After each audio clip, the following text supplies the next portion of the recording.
안녕하십니까. 오늘 시사 시리즈 두 번째로서 방위비 분담금 관련돼서 해설을 올리고자 합니다. 먼저 트럼프 대통령의 당선을 다시 한번 축하드리고요. 그리고 앞으로 출범하게 될 트럼프 2기 행정부에 대해서 다시 한번 기대와 축하의 말씀을 올리고자 합니다. 그럼 방위비 분담금 관련돼서 한국에 대한 미국의 역사적 책임과 역사적 부채 요거에 대해서 지적하고자 합니다. 한미 관계에 있어서 미국은 한국에 대해서 오랜 역사적 책임과 역사적 부채가 있습니다. 그것은 가츠라-태프트 협약으로 인해서 우리 한국이 일제 36년간의 식민지 노예로 전락돼 가지고 민족적 고통을 당했고, 이는 셀 수 없는 부채라 할까? 그래서 칠판에 쓰였듯이 가츠라-태프트 협약은 역사적 책임이고, 또 역사적 부채라면 일제 36년간에 저희가 정신적 물리적 피해를 받아왔기 때문에 이걸 워낙 피해가 심해서 이걸 금전으로 환산할 수 없을 정도의 피해를 받았습니다. 그래서 밑에 1000조 달러라고 써놨는데 뿌리가 가츠라-태프트 협약인데, 가츠라-태프트 협약으로 36년간 일제 식민지 노예로 살아야 했고, 또 해방 후에는 또 미국과 소련 간의 어떤 분단, 남북 분단이 있었는데 미국 책임이 상당하고, 또 에치슨 라인 선언으로 또 한국 전쟁이 일어났고요. 그리고 오늘날까지 이렇게 남북 간에 이렇게 긴장 상태가 이어지고 있는데, 이 모든 뿌리는 가츠라-태프트 협약에 있다고 보여집니다. 그래서 미국은 한미 동맹, 그다음에 이런저런 우여곡절이 있는데, 지금까지 한미 동맹은 우여곡절이 일부 있었지만 잘 오고 있고요. 이번에도 한미 방위비 분담금 협정이 잘 타결이 됐는데요. 근데 이와 관련돼서 언론에서 다른 즉 방위비 분담금 100억 설이 또 자꾸 나오고 있어서 상당수 한국 국민들이 이제 스트레스를 받고 있거든요. 그래서 이게 미국 내 전문가, 정치인들, 관리들도 상당수가 방위비 분담 100%는 터무니없다, 황당한 일이다 이거죠. 근데도 그럼에도 불구하고 일각에서 그런 또 이야기가 언론을 통해서 흘러나오니까, 여기에 대해서 우리 한국 측에서요 좀 뭐랄까 한심하다 할까? 그러니까 전문가, 소위 전문가들 말이에요. 그리고 또 보수 측 인사들조차도, 또 정치인들조차도 또 제대로 대응하지 못하고 있는 것은 아닌가. 한국 정부에서도 잘 대응하고 있는 것처럼 보이는데, 그러나 너무 소극적이다, 즉 방어적이다 이 말이에요. 그래서 우리도 공격적 대응을 해야 된다. 그래서 공격적 대응으로서 최근에 주둔비 요구, 주한미군 주둔비 요구설까지 나오고 있어요. 근데 그 정도 갖고는 안 되고, 기본적으로 미국에 대해서 역사적 비용을 제기해야 된다. 칠판을 보시겠습니다. 만약 차기 트럼프 행정부에서 방위비 분담금으로 100억 달러 요구한다면은 한국 정부는 과거의 가츠라-태프트 협약 여기에 대한 배상금으로서 또 위자료, 배상금 혹은 위자료 그를 명분으로 1,000조 달러를 요구해야 된다.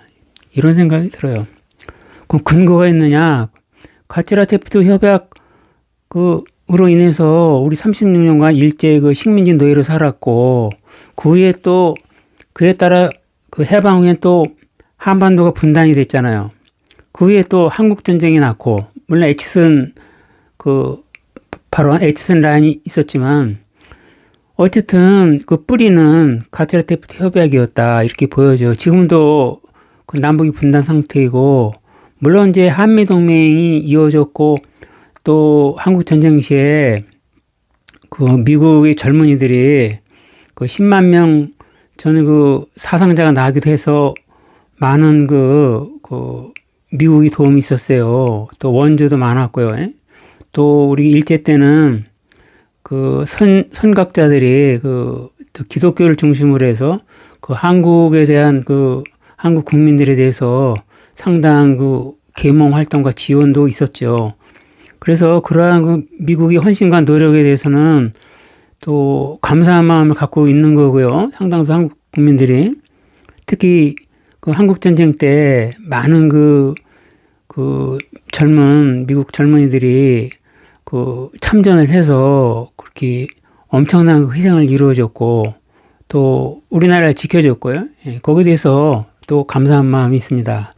그렇지만 이와 별도로 종합적으로 보면 말이에요. 이 역사적 관점에서 보면은 미국은 한국에 대해서 병 주고 약을 주었다. 병 주고 약 준 셈이 되었다. 이 말씀이에요. 그러니까 일제 식민지에 미국의 기독교를 중심으로 많은 미국의 인사들이 한국 국민에 대해서 지원과 협력을 아끼지 않았고요. 또 이승만 박사는 미국에 가서 광복 운동을 했고요. 그래서 또 미국이 지원이 있었고요. 그래서 우리나라가 제2차 대전 후에 독립이 되었고요. 그래서 미국의 상당한 또 지지와 협력 속에 대한민국이 탄생되었고요. 이어진 한국 전쟁에서 미국이 지원과 도움이 있었고, 요거 다 인정이 됩니다. 10만 명 전에 사상자가 날 정도로 많이 희생되었고, 또 이후에 또 경제적으로 한국에 대한 여러 가지 경제, 무역 여러 분야에서 미국의 지원이 있었고요. 그래서 한국 국민들은 미국에 대해서 감사한 마음을 갖고 있는 건 사실이에요.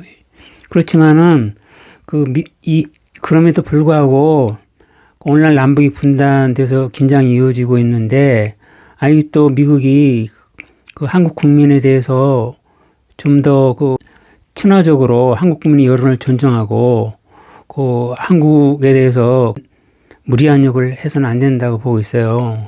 그러니까 예를 들면 방위비 분담금도 얼마 전에 타결이 됐잖아요. 그죠? 몇 년간. 방위비 분담금은 그게 이게 주먹구구식으로 되는 건 아니고 다 데이터가 있거든요. 데이터에 기반해서 한국과 미국 당국자들이 협의한 건데, 최근에 계속 방위비 분담금 100억 달러 소리 나오는데, 이거는 저기가 아니다. 좀 무리한 것이다. 그래서 만일에 차기 행정부가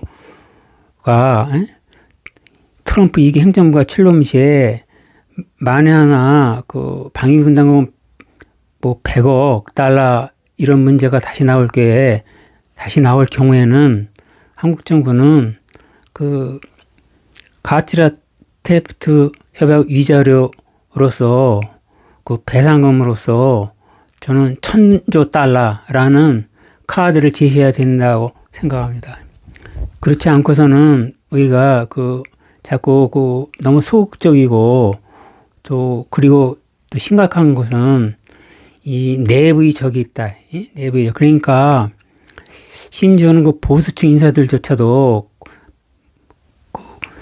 방위비 분담금 100억 달러에 대해서 또 이상한 발언이 나오고 있고요. 그래서 저희가 미국에 대해서 할 말은 해야 돼요. 그러니까 그 미국의 그 역사적 책임 여기에 대해서 그 저기를 해야 된다. 그 역사적 책임과 부채에 대해서 지적을 해야 된다. 보면은 좀 소극적이더라고요. 예. 그러니까 저희가 그렇다고 해서 반민하자는 건 아니에요. 친미를 해도 그 매국적 친미를 하면 안 된다. 친중을 해도 매국적 친중을 해서는 안 된다. 예를 들면 뭐 그 기술을 빼돌린다든가 이런 거 있잖아요. 또 친일을 해도 매국적 친일을 하면 안 된다. 종북을 해도 매국적 종북은 안 된다. 그래서 우리 한미 관계에는 다 그 좋은 관계를 그 원하는 거 아니에요. 상당수 국민들이. 한미 관계의 그 한미 동맹의 중요성에 대해서 한국 국민 다수가 그 지지하는 거 아니에요. 그런데 그 미국 일각에서 이렇게 뭐 터무니없는 그런 방위분담 100억 달러 이런 얘기가 자꾸 언론을 통해서 나오는 이유가 알 수 없는데 문제는 우리 내부가 문제예요. 거기에 대해서 적극적으로 그 대응을 해야 되는데 너무 약하다. 얼마 전에 뭐 또 다행히 뭐 주둔비 요구설 나오고 있는데 예? 주둔비 요구설. 그 미국에서 그 역사적 책임과 부채에 대해서 생각을 않고 마치 미국이 그 일방적으로 그 비용을 대는 것처럼 그렇게 착각을 불러일으킬 수 있거든요. 예, 그래서 그 저는 그래요. 만일에 차기 트럼프 2기 행정부에서 방위비 분담금 100억 달러가 나올 때는 우리 한국 정부는 1000조 달러의 가츠라 테프트 위자료를 그 요구해야 된다. 이상 해설을 마치겠습니다. 시청해 주셔서 감사합니다.